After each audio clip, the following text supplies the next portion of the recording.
Sir, while you were in space, we asked our social media followers to submit questions for you, and I'm glad we have this opportunity today to get them answered. So without further ado, let's do it. Was it your intention to become an astronaut when you joined the Air Force? And could you explain your career in the Air Force and elaborate on how you became an astronaut? Well, you know, ever since I was a little kid, I've wanted to be an astronaut, and I knew one of the paths to that was to be a pilot and a test pilot. And so I went into the Air Force to be an Air Force officer, and I wanted to fly. But in the back of my mind, I always thought, man, it would be cool to be an astronaut. I'm sure I can't because that's a crazy dream and no one actually gets to be an astronaut. But I always did the requirements that I needed. I got a technical degree from the Air Force Academy and ended up being an F-16 pilot. And so I kind of checked all the boxes along the way, never really thinking I would get there. But eventually it ended up working out. So I ended up flying F-16s at a lot of bases in the Air Force. Finally as a test pilot at Edwards Air Force Base, which is where I ended up getting picked by NASA to be an astronaut.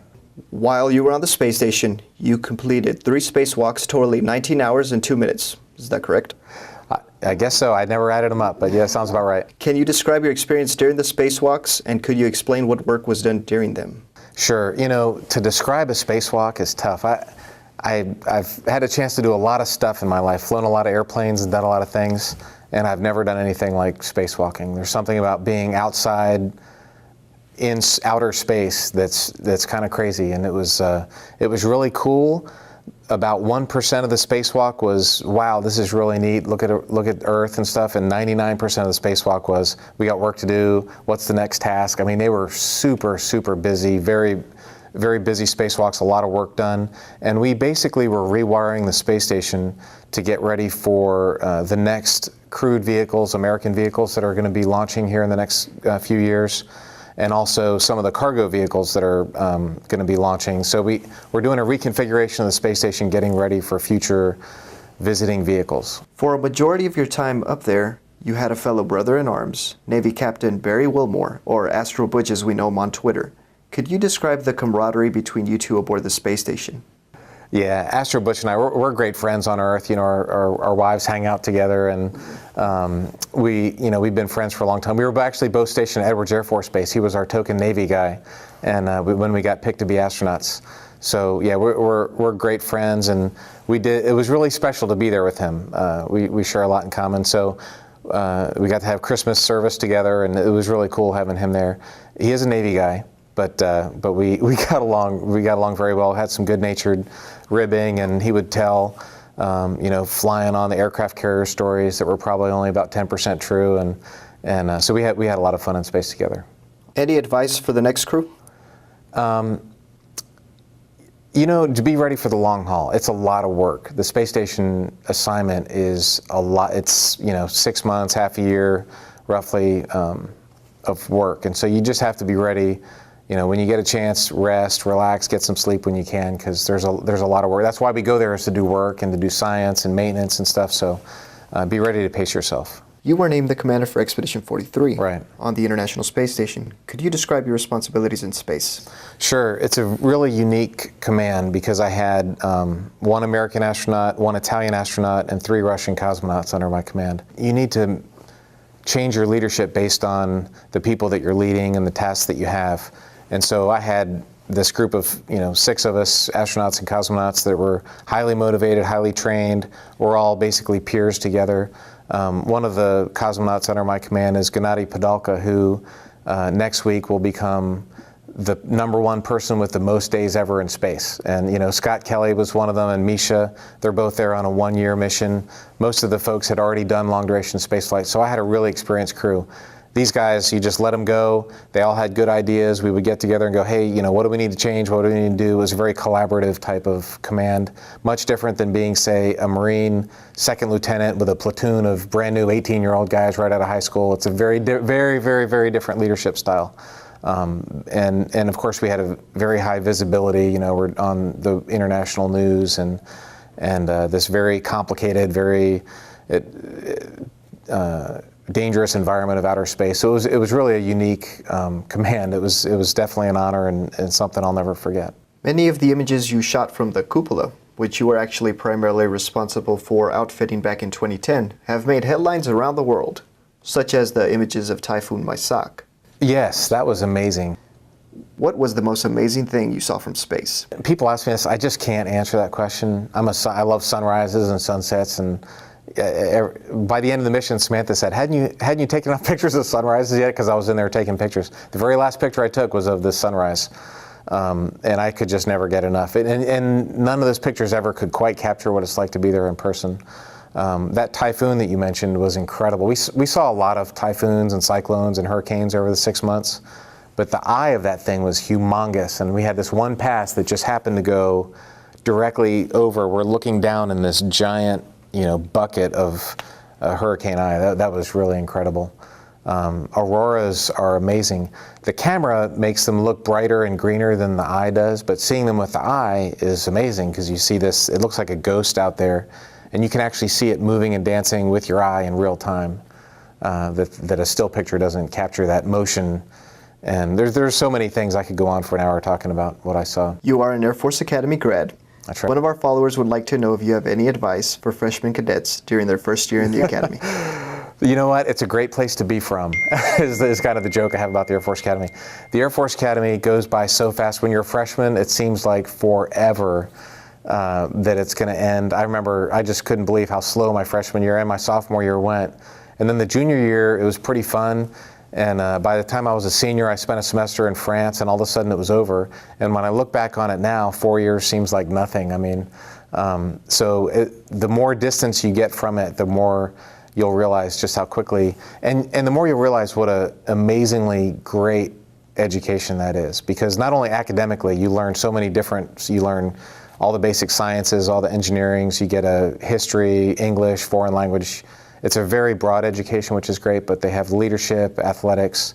It's just, I think it's the best possible undergraduate experience you could have. And they keep you disciplined, and I needed those rules, and had I gone to normal college, I wouldn't have succeeded as much as I did, so I needed some of the discipline too.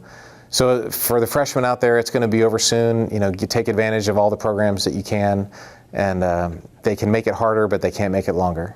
PT, it's an important part of our Air Force. How does one stay in shape on the International Space Station? I just got back from a couple hours of rehab and a VO2 max test.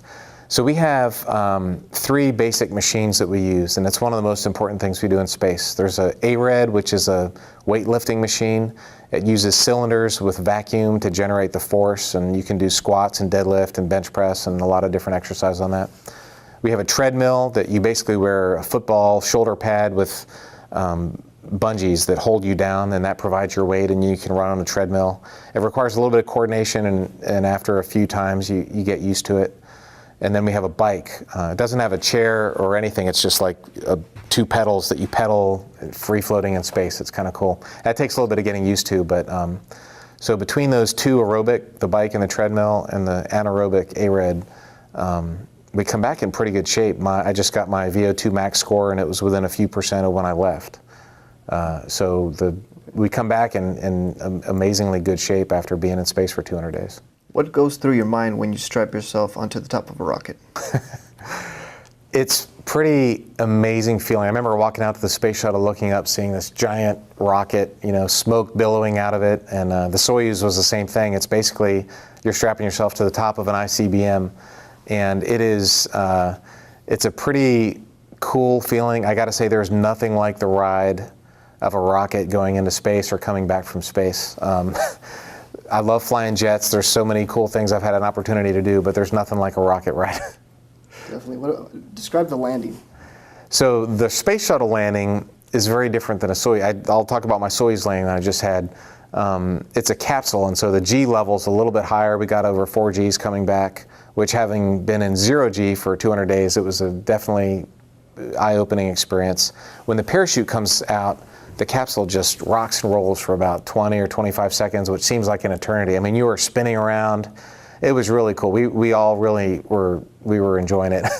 And then a few minutes later, the chute kind of moved. The capsule moves underneath the chute, and it's more spinning around. And then right before that, the Soyuz splits into 3 parts, and so there's just some banging. It sounds like a shotgun going off right outside the door, right outside the window, as the modules all separate. And then when you land, the landing itself is like a car crash. I mean, it's like just a huge bang. You're hitting the ground going really fast. And then we rolled over a few times, so the whole experience was unlike anything I'd ever had. Can you name and explain some of the experiments you got to participate in while you were up there? Well, I think we did maybe 200. I mean, the space station is a scientific laboratory, so I certainly did lots of different science. That one was NSO, I think, is a Japanese plant experiment. They're looking at ways to make plants grow more, longer and work better in space. I did some experiments with vaccinations, trying to get better vaccinations for a couple different pretty serious Salmonella, E. coli type of diseases on Earth. We did some material science experiments, some combustion experiments, trying to improve the efficiency of combustion engines, which you can imagine if we can improve it 0.1%, that would be a humongous gain here on Earth. Basically every discipline of science, biology, physics, chemistry, astronomy, a lot of human physiology, we were doing some type of experiment in that way. We did some work with some commercial drug companies to improve muscle atrophy and bone atrophy drugs. So there was lots of different stuff going on. One of the coolest ones is one that we didn't have a lot of interaction with personally, but there's a giant particle detector out on the outside of the space station. On my spacewalk, I was on it, and it's looking for anti-helium and different particles coming in from other galaxies, and to try and figure out what the universe is made out of. And so that was really a cool experiment. How do you keep in contact with your loved ones from space? Yeah, so NASA provides great support to us, and I know the military members that are out there sacrifice a lot more than we do. And there was a telephone that was available sometimes. It's IP phone, so it's kind of like telephone through the internet. And again, when we had the right comm coverage with our TDRS satellites, we could make a phone call, and then you get cut off in the middle of it. You know, sometimes it'd be a few minutes, sometimes it'd last 20 or 30 minutes. We had email, and then NASA would try and set us up maybe once a week with like a Skype type of video conference with the family. So we were able to stay in touch very well with home, and no complaints there. How has your outlook on life changed? You know, my outlook on life hasn't changed. I certainly appreciate things, you know, like rain, or I remember we were in Scotland, one of our stops for gas on the way home, and I said, hey, there's a bird. I could hear a bird, you know, for the first time, a real bird. We heard like sounds of birds, you know, on MP3, but it was just really cool to hear sounds like that, or the sound of rain, the taste of fresh tomatoes. I remember exactly what I was eating on the airplane on the way home. Those fruits and vegetables were awesome. So it's more just appreciating what you have, and what may be a pain on Earth, you think rain, now I'm kind of like, well, that's so cool, rain. You know, I haven't had it for 200 days. Sir, I believe we are out of time. Thank you for taking time to chat with us. Thank you for your service. It has truly been my pleasure. From the NASA Johnson Space Center, I'm Air Force Staff Sergeant Antonio Gonzalez. Thanks for watching. Aim high.